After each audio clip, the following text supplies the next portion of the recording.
Hello, hello, it is the Trading Captain, and I'm currently setting up $23.75. Now, before we go ahead and get started, I do just want to clarify that I am still in Trader Rehab, so I am only taking 1/3 size for these trades. So just keep that in mind going forward here. So I took 4 trades today. All of them were winners, however, I am discounting this one. I'm saying this one is a break-even trade. I'll explain the context of this one in a moment, but yeah, this one was more of a break-even, so really it was 3 winners. Decent results overall. Considering I took 1/3 size and made 23 bucks, this was around a $60 to $70 winner by normal trading size standards, so I'm pretty happy with that. All right, so let's go ahead and talk about the actual day today, because today was really crazy. We had a ton of stocks moving, several 100% movers, and this just had a lot of opportunity for trade today. Now, it's unfortunate that I am still in the midst of Trader Rehab, and as such, I was not so quick to jump on a lot of these. Even the main mover we had, SPHL, I did not touch this one. And this one made a very crazy move. And I said this during my stream today, I just did not believe in this stock. The way it was grinding so slow at the start, I was just thinking, okay, this is just going to roll over here. This is the top. And then when I saw this taking off, some people were like, well, why didn't you trade this? I just didn't trust it. I'm in a state right now where I only want to take trades where I have higher conviction. And I just did not have high conviction in this trade, in this setup. So I ended up missing this entire move, but that's just how it goes. If you don't have a clean setup, especially if you're not very in a state where you're confident with yourself, like I think it makes sense just to avoid taking unnecessary loss or unnecessary exposure if you don't feel comfortable with it.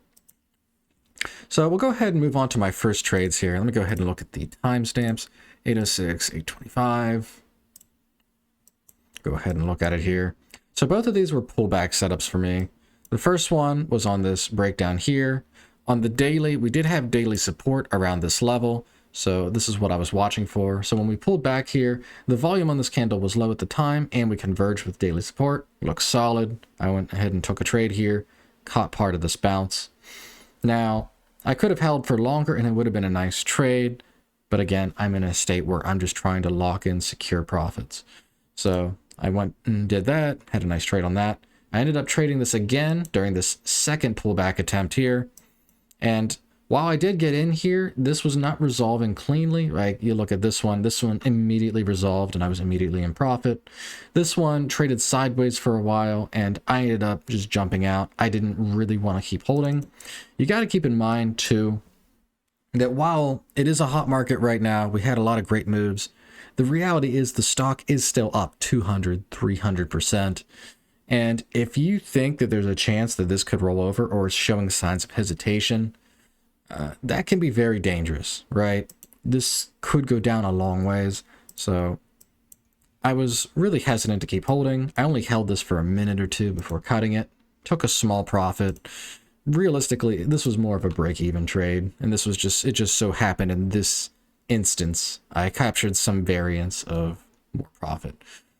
But anyway, moving on, CGTL. This was one where I only prepped it for 2 minutes because I wasn't really expecting the move. I had anticipated it, but I didn't really think it was going to happen.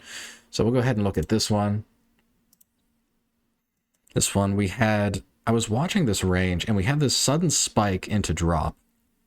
And notably, the volume on the drop was just as high as the spike. And we entered into this consolidation zone that we had been in for a while. So I went ahead and entered into this zone since the volume was the same relative to the pump. And I got a pretty clean entry. I got in at 327. So pretty clean entry. I mean, I know this went down like another 10 cents, but relative to how quickly this dropped, I'm pretty happy with that entry. And yeah, I managed to capture it back up to around the 50-cent mark. I don't remember exactly. 43, so a little lower than I remember, but still an okay trade. The last trade I took was CJMB. Go ahead and pull that one up here. And I actually don't remember the time. Let me look at the time for it. 8:53. So where was that? Okay, so we had a pullback attempt here. This was some support around this area, so I was watching this, and we did get a bit of a curl, but it didn't end up working out. It did move later in the day, but at least in terms of the short term, this did end up rolling over. and I got a small profit on this bounce here. But yeah, overall, I'm really happy with how I did today. I felt like I assessed stocks much better than I did on the last few days. I'm really happy for that. I'm happy to even just walk away green, if I'm being honest. But with that said, since this is only really day 2 of Trader Rehab, it is too soon to size back up to normal size. So tomorrow, I'm only going to stair step up again. I'm going from 1/3 size to half size. Again, it is not about if I make money or not. It is about if I am assessing stocks correctly. This is more important than the profits. So that's really what I'm going to be looking for going into Friday, making sure that I'm actually assessing stocks properly. I'm happy with how I did today. I'm hoping I can do that again tomorrow. If you liked what you saw here, please do leave a like. It helps me out. And I will be back tomorrow. Take care, everybody.